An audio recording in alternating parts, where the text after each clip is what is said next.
Y'all, I'm not gonna lie. If you're in your early 20s, mid 20s, late teens, queer, black, woman, you're gonna need to hear this.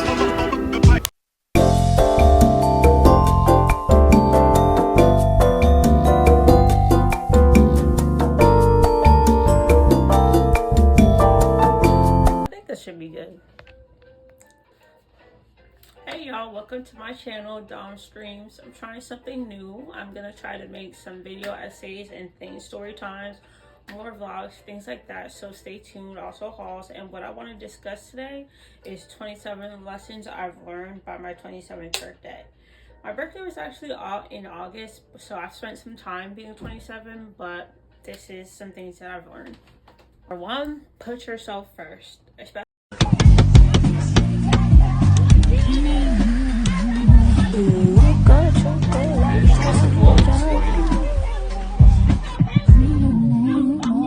as a black woman,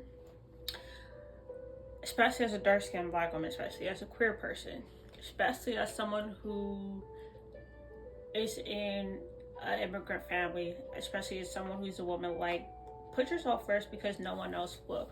Don't put anyone else's needs before yours. Don't put anyone's feelings before yours. Obviously, be empathetic, be in community, show up for people who show up for you, but put yourself first, because at the end of the day, all you have is yourself, and everyone else is worried about their things, and you cannot pour from an empty cup. Second is advocate for yourself. You will not get fed unless you speak up. You shouldn't worry about being seen as needy or being seen as always needing something. No, if you need something, go and get it because you deserve it. 3, people are intimidated by confidence.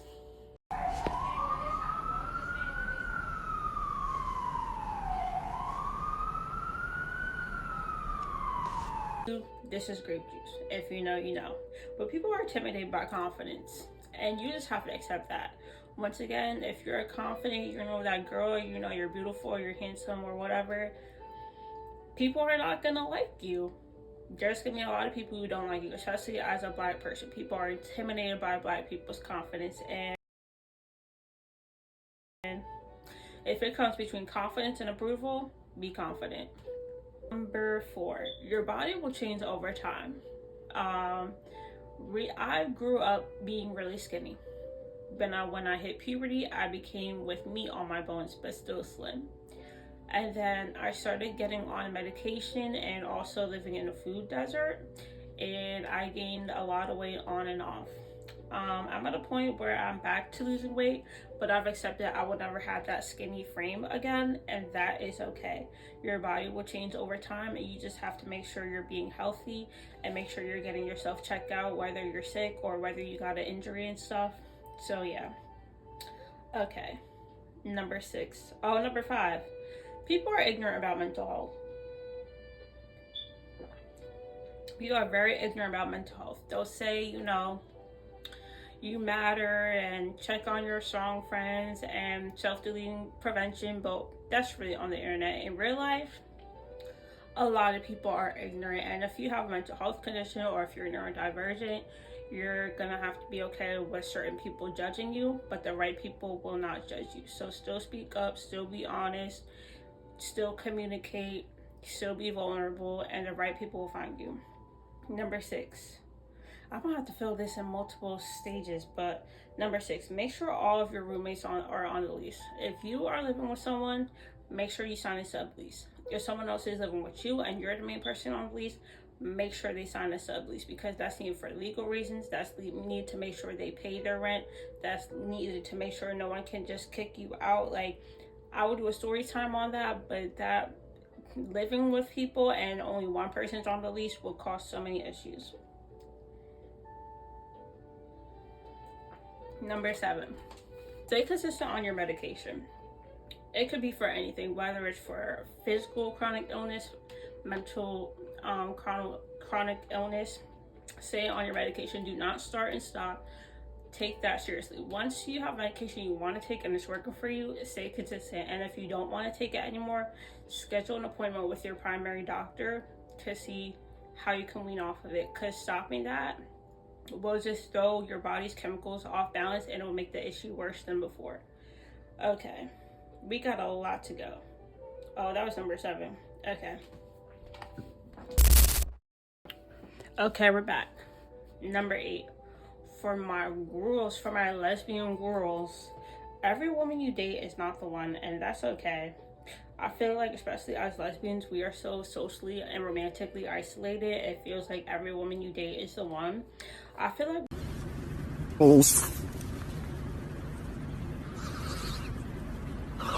this is so humiliating. when you know, you know, but also you have to be okay with it not working out and just embracing what it is.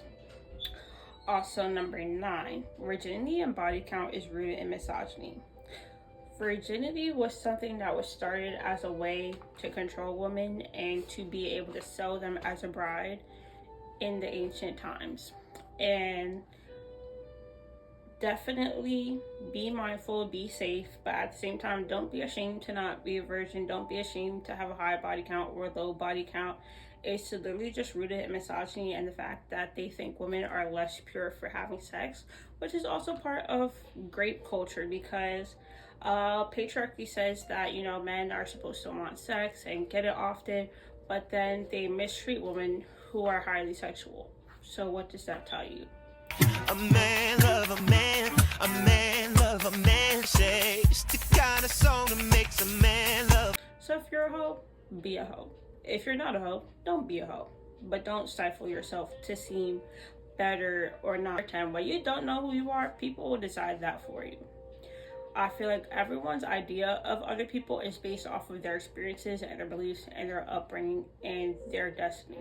And when you don't know who you are for yourself, the people around you, whether it's your coworkers, people at school, the people you're social with, your friends, whether they're good or bad, your family, they will project what they perceive you as. And if you don't know who you are inside, that will become your identity. And that's not good. You have to live life for yourself. Number 11, stay on a budget. In 2020, I was making a freaking bag and I was spending it all on, like, I don't even know, DoorDash, Amazon, Ubers, and like I would have been so set up. But that experience taught me that I need to budget when I'm coming into a cute coin, and I do budget now, and I do have a cute coin. So as soon as you are making a little bit of extra money over, honestly, even if you're not, even if you're paycheck to paycheck, stay on a budget, know where your money is going. Even if you can't afford things, or if you can't afford to save, at least you know what you're making, the skills for when you make more money eventually, and just knowing where everything's going. I feel like it gives you a better sense of control. Number 12, travel alone. While you're traveling alone, you don't have to worry about getting drunk. You don't have to worry about your friends running off with people. You don't have to worry about, is this person coming? Does this person have the money? You don't have to worry about attitudes. You don't have to worry about arguments. Like, just travel alone so you can know how to rely on yourself, you can know how to trust yourself, and you know how to move on your own time. This could start with a weekend trip to your city. This could start with taking yourself out to lunch. This could start with going to a party alone or anything like that. Number 13, be discerning about friends, because the wrong friends can get you in a lot of trouble. Look at what happened to Kanika Jenkins. She ended up getting killed. Look at what happened to Selena. She ended up getting killed. People go to jail for having the wrong friends. People lose their money for having the wrong friends. Use their sanity for having the wrong friends. Have a bad reputation. So definitely be discerning about friends. It's better than to be alone and wait for the right people, whether that's platonic or romantic, than be around people and mess with your future. Number 14, don't tell people your trauma. Keep that between you and a therapist.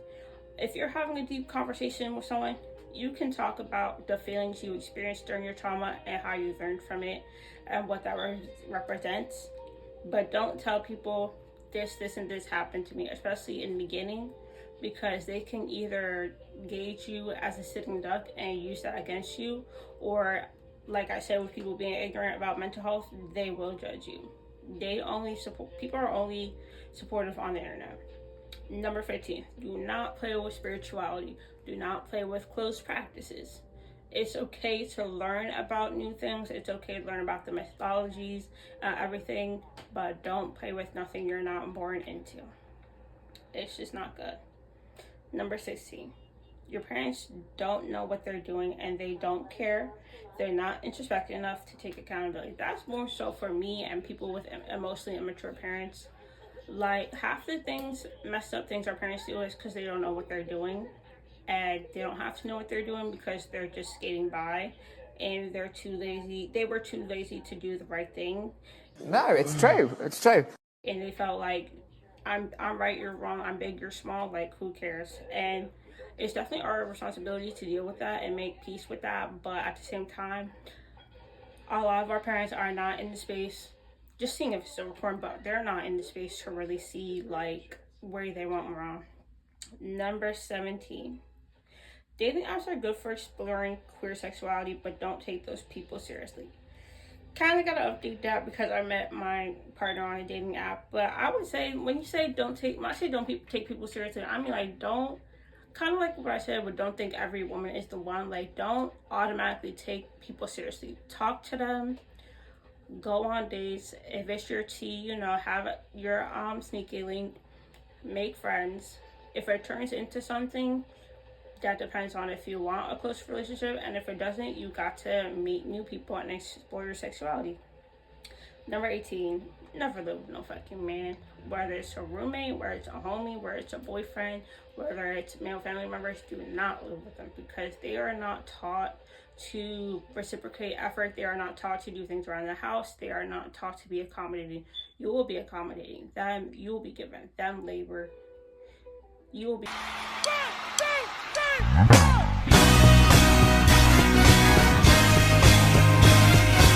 picking up their slack no matter what, because they see women as objects and servants, all of them, whether they're cool, whether they're not. That's what's gonna happen. Men do not grow up doing all the chores. They do not grow up doing a bunch of cooking. They do not grow up child rearing. They do not grow up in a society that teaches them to care for other people. So you will pick up the slack. And if you are living with like a partner, hire a maid, hire a babysitter, do what you gotta do. Number 19. Just because you are a daughter, you're not responsible for your siblings. You can do things for your siblings out of the kindness of your own heart, but it is not your responsibility. That's your parents' responsibility. Why am I in it? And you could have did it. See how I get wrong because you never apologized. And set the boundaries how you need to. Number 20, misogyny is alive and well. Yes, it's about to be 2026, but as y'all know, the tides have turned back and misogyny is real. I mean, deleting of women is a big thing. Domestic violence is a big thing. SLUT slamming is a big thing. We still don't get paid the full dollar that everyone else does. So it is live. Protect yourself and don't buy in to the conservatism and what people want you to believe. You are a woman. You have the power. You got the magic conch. And everybody else needs to settle down when a tenant's speaking. Also, it's okay not to fit in. A lot of people don't fit in because they're meant to be leaders. They're meant to have their own space. They're meant to do their own thing. So if you don't fit in, as long as you're not harming yourself or others, it's probably for a good reason. Okay, I'm gonna stop this here and make some more videos. Okay, number 22, believe in yourself. Believe in yourself. Believe that you can do what you set your mind to. Believe you can provide for yourself. Believe you can do the right thing. Believe you can, just believe that you can do the things you need to do for yourself and meet your needs. Because when you believe in yourself, anything is possible. And you will just have that self-trust to know it's going to work out because you know you're going to show up. Speaking of that, everything will work out. It's not over until it's your last breath. It's gonna work out. You just have to believe. It may not work out how it did for Sally. It may not work out how it did for Megan, but it's gonna work out how it's supposed to for you. Number 24, read physical books, read digital books. Read articles. Go to your library, get a card, and read research journals. They made reading illegal for Black Americans for a reason. Reading is knowledge. Reading is finding factual evidence. Reading fiction is finding stories that relate to you, that relate to the world. Read, read, read. You have to read. Even if it's just 5 minutes a day, 10 minutes a week.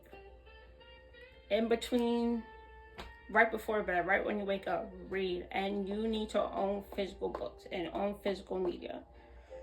Number 25, pray as much as possible. Whether you believe in the universe, whether you believe in God, whether you believe in polytheism, pray to whatever it is, because that will keep your mind right, that will help blessings come into your life, and that will protect you. I don't know the metaphysics behind it, but yes, pray. Number 26, stay single. If you run into somebody and you meet somebody, okay, cool. If you're going on dates or you're going out or you have a sneaky link, okay, cool. But stay single until you meet the right one. Don't sit there and try to look for it. Don't sit there and try to make every single interaction into a relationship. Just stay single, be about yourself, work on yourself until you meet the right person and you're ready. Number 27, the biggest one, unlearn Western and European beauty standards.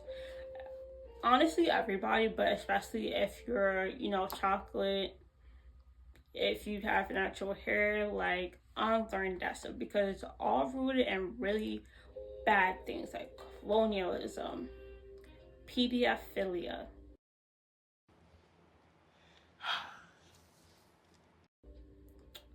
racism, like misogyny. It's all rooted in that crazy stuff. Everyone is beautiful in their own ways, and a lot of the people who are perceived as ugly are dealing with a disability or a health issue that needs to be resolved. And those people still deserve rights, they still deserve care, they still deserve access to the things they need. But I feel like whether you fit in the beauty standard or not, it's not going to serve you to try to fit into that or feel insecure about that. Put effort into your look, put effort into your health, put effort into your lifestyle, but do it for you and do it the way you see fit, and the right people will come along and the right people will live for you. Okay, that's all my 27th learned lessons around my 27th birthday that I learned by the time I was 27.